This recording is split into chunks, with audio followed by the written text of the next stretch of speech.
হে guys, good morning. Dipsharmi লাইফস্টাইলে সবাইকে স্বাগত জানিয়ে নতুন একটা ভিডিও শুরু করলাম। কেমন আছো সবাই? আশা করছি অনেক ভালো আছো, সুস্থ আছো। আর আমিও ভালো আছি, বাট একটু অসুস্থ লাগছে আজকে। মানে শরীরটা যেন আজকে একটু কেমন ঝিমুনি ঝিমুনি ভাব লাগছে, আসলে না ঠিকঠাক ঘুম হচ্ছে না। আর তারপর যেহেতু বেশি দাদারা কাজ করছে, অনেক রাতে বাড়ি যাচ্ছে, স্নান করে মানে এই পাখাটা আমাদের সত্যি কথা বলতে খারাপ হয়ে গেছে। এবারে সবসময় এসিটা চালাতে হচ্ছে, স্নান করে ওই ভিজা মাথায় মানে শ্যাম্পু করা হয় সেই রাত্রেবেলায়। আর তারপর হচ্ছে ওই এসির তলায় গিয়ে বসি, আর পুরো ঠান্ডাটা লেগে যায়। আর ঠান্ডা লেগে গেছে প্রচুর পরিমাণে, জানো তো। এই সব জায়গা প্রচণ্ড যন্ত্রণা করছে, ভাল লাগছে না, চোখ টুক পুরো একদম বন্ধ হয়ে আসছে। যাই হোক, সকালবেলা উঠে আর আমার ওই ফোন ধরে ভিডিও করতে একদম ইচ্ছা করছিল না। ঘুম থেকে উঠে ওই বিছানাটা তুলেই একটু নিজের একটু বিস্কুট খেয়ে রান্নাঘরে এসেছিলাম। তো অর্ধেক রান্না শাশুড়ি মাই করেছে, এই যে শাপলাটাও করে গেছে, দেখাচ্ছি। আর এখন বাকিটা আমি করব, চলো তোমাদের সাথে শেয়ার করি। এই যে শাপলা দেখেছো, এই শাপলাটা শাশুড়ি মাই করে গেছে, করে ঠোরে। তো শাপলাটা শাশুড়ি মা করে সেন্টারে চলে গেছে, জাস্ট কড়াইয়ে বসিয়ে দিয়ে চলে গেছে। আমি এটাকে নামাবো। শাপলা যে কি ভালো খায় এরা, সত্যি বলতে আমার একটুখানিও ভালো লাগে না। শাপলা কি লাগে বলো তো, কোনো টেস্ট লাগে? আমার শ্বশুরবাড়িতে আমার শ্বশুরমশাই শাশুড়ি মা যে কী ভালো খায়, তোমাদেরকে কি বলবো। আর এই শাপলা টাপলা আমি রাঁধতে পারি না, সেই জন্য শাপলার ডাল উনি রান্না করে গেছে।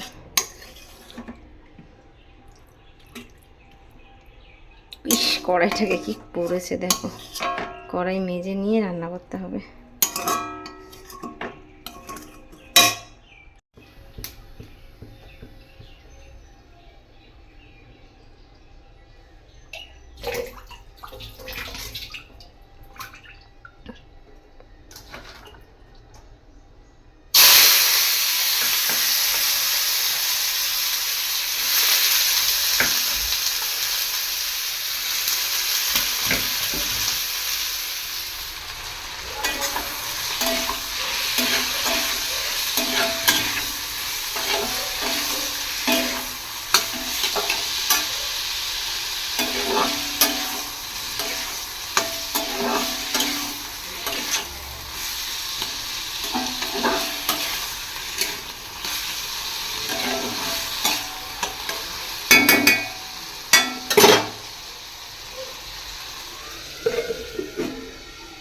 চলো বাকি রান্নাটা আমি ঝটপট করে সেরে নিই, রান্নাবান্না সেরে তারপর আবার আসছি। ক্যামেরা তারপর অন করছি, ক্যামেরা অন করে না রান্নাবান্না করা যায় না, খুব দেরি হয়।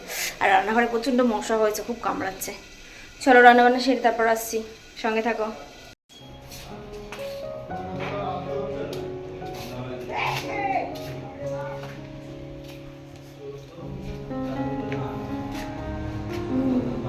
আমার গার্ডারটা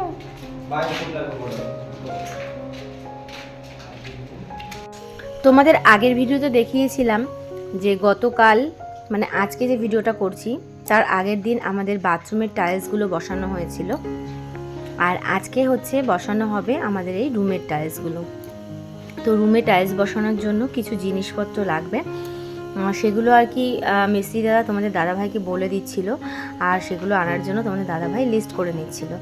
আর দেখো, ঘরে টাইলস বসাবে বলে ঘরে কিন্তু সিমেন্ট বালি যা যা আর কি লাগে সেগুলো মিস্ত্রি দাদারা একদম মানে তৈরি করে নিয়েছে আর কি, প্রস্তুতি পর্ব আর কি যেটা বলে, তো সেটাই করে নিয়েছে। আর আজ ভীষণ মজা, বাড়িতে আজকে বসবে ঘরের মধ্যে টাইলস।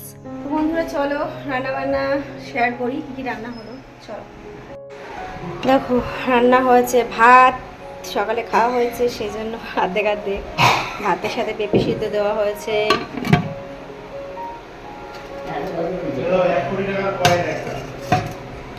শাপলা তোমরা তো দেখলেই, তার সাথে ডাল, চালতা দিয়ে টক ডাল, এগুলো মা করে গেছে।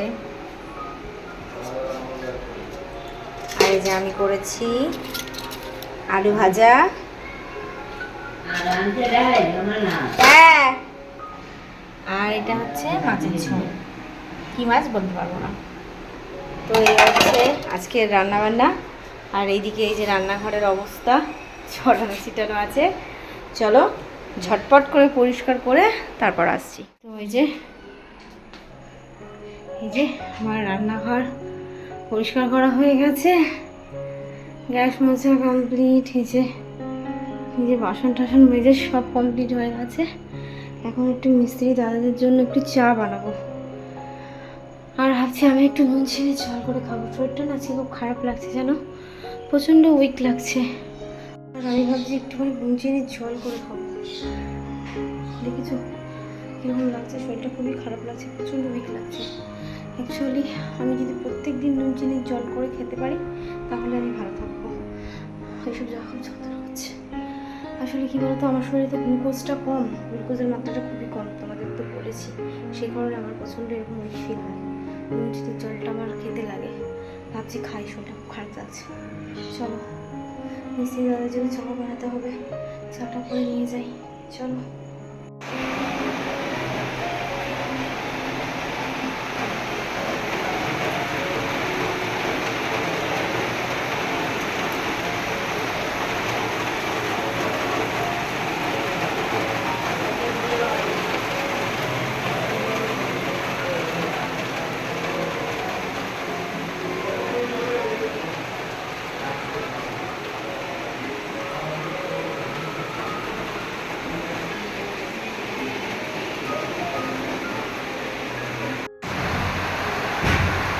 তিন কাপ র চা করেছি, 2 কাপ মিষ্টি দাদার জন্য, আর 1 কাপ তোমাদের দাদা ভাইয়ের জন্য। চলো এবার দিয়ে আসি।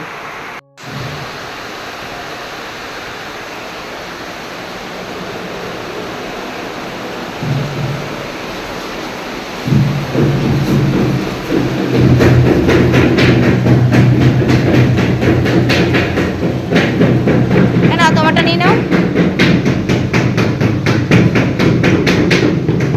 বিস্কুট নাও, বিস্কুট নাও, ওপর থেকে দুটো নাও।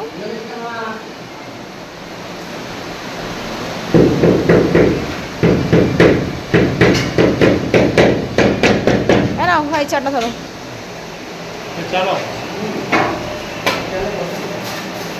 অ্যাশ অ্যাশ লাগছে, হোয়াইট না টাইস, হোয়াইট না অ্যাশ।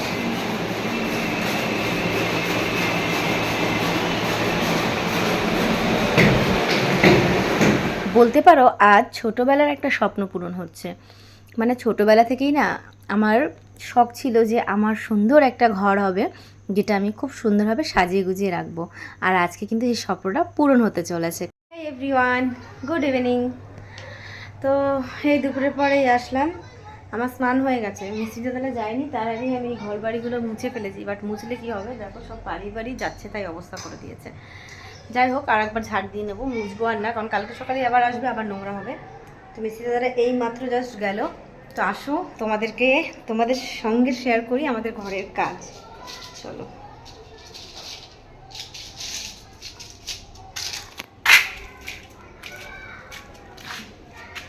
এই হচ্ছে আমাদের ঘর। যেতে পারবো না যেহেতু আজকে লাগিয়ে গেছে, বুঝতেই পারছো, বানা করে গেছে।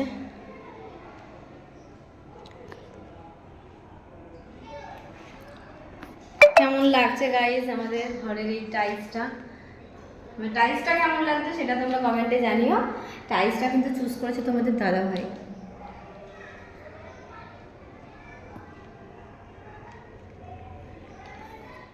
আর এই দেখো আমার ঘরের অবস্থা, দেখাও একটু। এগুলো পরিষ্কার করতে যে আমার কি হাল হবে সেটা আমি জানি। এই যে সিঁড়ি ছাদ সব রয়েছে, কাজ হলে যে আমার মানে পুজোর আগে যে আমার কি খাটনিটা পড়বে সেটা আমি বুঝতে পারছি। তাই চাইছি যে এটা যেন খুব তাড়াতাড়ি 2-3 দিনের মধ্যে ঘরের কাজটা কমপ্লিট করা। আমি একটা কাজ করে রেখেছি, ওটা দেখো। ঠিক আছে, ওই যে এই যে কাজটা নিয়ে ফেলেছো। ও এই যে বাথরুমের একটা বর্ডার ছিল, না দেখালে তোমরা বুঝতে পারবে না। এরকম একটা লম্বা বর্ডার ছিল, খুব সুন্দর। সেই বর্ডারটা তোমাদের দাদা কালবা দেখাতে গিয়ে এবার একটু টাইলস সেট করছে। ও ভুলেই গেছে যে এটা একটা পাথর, পড়ে গেলে ভেঙে যাবে সেরকম। পাথরই তো, টাইলস তো পাথরই। কোথায় পাথর? চিনামাটির জিনিস। যাই হোক, এরকম রেখে ও ছেড়ে দিয়েছে, পড়ে গিয়ে এর 12টা বেজে গেছে। একটা গেল 30 টাকা জল। এগুলো পার পিস 30 টাকা করে নিয়েছে। তো এই হচ্ছে ব্যাপার, আবার আমাকে দেখাতে বলেছে। তো বাথরুমে এগুলো লাগানো হয়েছে, বিট করা হয়েছে, বাট তোমাদের সঙ্গে শেয়ার করা হয়নি। কী করে করবো, কালকে বাথরুমে যেতে মানা করে গেছিলো। আর কালকে অনেক রাতে গেছে বলো, 10টার সময় গেছে। আমরা 10টার সময় স্নান করেছি, মানে অত রাতে আমি এনার্জি পাইনি, ব্লগও কন্টিনিউ করিনি। তোমরা আগের ব্লগে দেখেছোই যে ব্লগ আমি ওখানেই। কালকে রাত্রেবেলায় তোমাদের সঙ্গে আমি তো মানে সেই কাজ দেখানোর পর তোমাদের সাথে ভিডিও শেয়ারই করতে পারিনি, কারণ স্নান করেছিলাম কত সময়, 10টার সময়। তো তখন আর সত্যি শরীর ছেড়ে দিয়েছিল, আর ভালো লাগছিল না। স্নান করে খেয়ে দিয়ে পুরো ঘুমিয়ে গেছি, আর একটু ভালো লাগছিল না। তো সেই জন্য তোমাদের সঙ্গে শেয়ার করতে পারিনি বাথরুমের লুকটা। তবে ভেবেছিলাম আজকে করবো, কিন্তু আজকেও করতে পারিনি। সকাল থেকে অনেক ব্যস্ত ছিলাম, তার মধ্যে মিস্ত্রিরা চলে এসছে, যেখানে টাইলসের কাজ শুরু করেছে, যেতেও পারলাম না, দেখাতেও পারলাম না। তো তোমরা ওয়েট করে থাকো, বাথরুমটা তোমাদেরকে আমি একবারে বাথরুম ট্যুর দেবো একটা, তখন তোমরা দেখো বাথরুম ট্যুরের ভিডিওটা তোমরা পেয়ে যাবে। কি বলো, বাথরুম ট্যুরটা তোমরা দেখে নিও। জানি না অনেক কষ্ট করে, অনেক স্বপ্ন করে বানিয়ে, মানে স্বপ্নে একটা বাথরুম বানানো হয়েছে, জানি না কতটা ভালো হয়েছে, তোমরা পরে জানিও। তো যাই হোক, চলো, মিস্ত্রি দাদারা তো চলে গেছে, এখন আমরা একটু রেস্ট করি। ভাবছিলাম ভিডিও এডিট করি, 2-3 দিন ধরে ভিডিও এডিট করা হয় না। সঙ্গে থাকো। A few moments later. তো দেখো রেডি শেডি হয়ে গেছি। ভাবছো না যে কোথায় যাচ্ছে? তো যাব হচ্ছে আমাদের এখানে, মানে কুপার যে বাজার রয়েছে ওখানে অষ্টম প্রহর যে হয়, অষ্টম প্রহর না, এটা কটা কম প্রহর জানি না কতগুলো প্রহর, যাই হোক ওই কীর্তন হয় যে হরিনাম সংকীর্তন, তো সেগুলো হচ্ছে। সেই উপলক্ষে বিশাল বড় মেলাও হয়, জানো তো। কিন্তু আমি এতদিন, মানে 1 সপ্তাহ হয়ে গেল হচ্ছে, এই বাড়ির কাজের ঠেলায় আর যেতে পারিনি। তাই তোমার দাদাভাই বললো চলো আজকে না কালকে যেন শেষ, বললো চলো যাওয়া হলো না, আজকে ঘুরে আসি। তাই আর কি দুজনে মিলে একটু যাচ্ছি। তো এখন এই নোংরার মধ্যে না ভালো জামা কাপড় পরতেও ইচ্ছে করছে না। হাতের সামনে এটা ছিল, এটাই পরে নিলাম। তো কেমন লাগছে জানিও। চলো মেলায় গিয়ে ভিডিও যদি শেয়ার করতে পারি করব, কারণ ওখানে প্রচুর ভিড় হয়। যদি হালকা পাতলা হয় তাহলে তো অবশ্যই ভিডিও শেয়ার করবো, আর যদি অনেক ভিড় হয় তাহলে কিছু করার নেই। তো চলো যাই, কিছু তো খেয়ে তো অন্তত পক্ষে আসতে পারবো, সেই জন্য আর কি বেরানো, এটাই বলতে পারো। চলো যাওয়া যাক।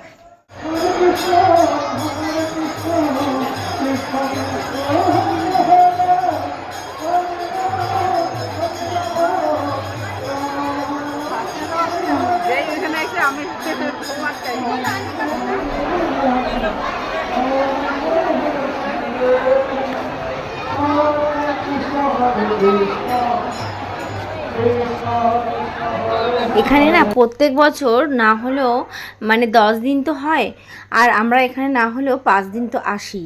আর এবছর একদিনও আসা হয়নি, আর আজ এসছি শেষ মেলায়। যেহেতু শেষ, তাই জন্য মেলার আজকে আর অতটা ভিড় নেই। ভিড় রয়েছে কীর্তনের ওখানেই, সবাই ওখানেই রয়েছে। আর দেখো মেলাটা কীরকম ফাঁকা ফাঁকা। তবে বৃষ্টিও হয়েছে, সেজন্য কাদা হয়েছে বলেও হয়তো মেলায় সেরকম একটা লোক নেই, সেটাও হতে পারে। যাই হোক, এখানে এসে না ওই ব্রেক ডান্সগুলো দেখে তোমার দাদাভাইকে বলছিলাম চড়বে গো, কতদিন চড়ি না। সেই প্রথম যখন তোমাদের দাদাভাইয়ের সঙ্গে রিলেশনশিপে ছিলাম তখন আমার এগুলো চড়া হয়েছিল, তারপরে না অনেক বছর চড়ি না। তাই আর কি ওকে বলছিলাম, ও বললো না এখন আর বয়স নেই। আর আমার ইচ্ছেও করছিল না, এত ফাঁকা মেলায় কি আর চড়তে ইচ্ছা করে বলো। যাই হোক, সবই 100 করে একদম, আবার কোনো দাম কমাকমের সিন নেই, তাই না? 100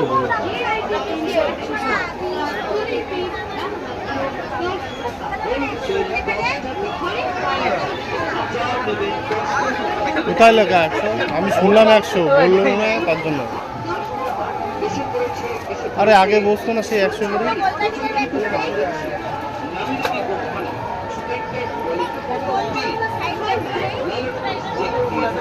মেলায় এসে সেরকম কিছুই কেনাকাটি করিনি, তবে এই ব্যাগের দোকানগুলোতে গেছিলাম, কারণ এখানে অ্যানাউন্স করা হচ্ছিল যে সব 100 টাকা। কিন্তু যখন এখানে এসে ব্যাগ পছন্দ করলাম, তখন এই ব্যাগগুলোর বলছে 350 টাকা করে দাম, যেটা তোমাদেরকে দেখালাম। আর বললো এগুলো 100 টাকা করে। তো এই ব্যাগগুলো আমি আর কি নিয়ে দেখছিলাম যে আমায় কেমন লাগছে, কিন্তু একটা করে ট্রায়াল দিচ্ছিলাম আর তোমাদের দাদাভাইকে দেখাচ্ছিলাম। তোমাদের দাদাভাই বলছিল ভালো লাগছে না, বাচ্চা বাচ্চা লাগছে। সত্যিই তো বলো, এই ব্যাগগুলো কি আর আমাদের মতন বুড়িদেরকে মানায়? এগুলোকে মানায় একদম ছোট ছোট বাচ্চাদের। আমার তো একটা বয়স হয়েছে। করেছে না, এই বয়সে এগুলো মানায় না, তাই আর সত্যি বলতে ভালো লাগেনি, রেখে দিয়েছিলাম। যাই হোক, ভিডিওটা এরপরে আর কন্টিনিউ করিনি, তো এখানেই ভিডিওটা শেষ করেছি। তো ভিডিওটা তোমাদের কেমন লাগলো অবশ্যই তোমরা জানিও, ভালো লাগলে অবশ্যই লাইক করো, কমেন্ট করো, আর প্রচুর শেয়ার করে দিও। তোমরা কিন্তু আমার ভিডিও কেউ ভালো মতন দেখছো না, কমেন্ট করছো না, লাইক শেয়ার তো করছোই না। সত্যি বলতে প্রচণ্ড ডিমোটিভেট হয়ে যাচ্ছি, যার কারণে আমি কিন্তু ভিডিওগুলো এডিটও কিন্তু আগের মতন করতে আমি এনার্জি পাই না, তাই জন্য তোমাদের সাথে কিন্তু ভালোভাবে ভিডিওগুলো শেয়ারও করতে পারি না। যাই হোক, তোমরা পাশে থেকো, সাথে থেকো, ভালো থেকো সবাই, দেখা হচ্ছে নেক্সট ব্লগে, টাটা।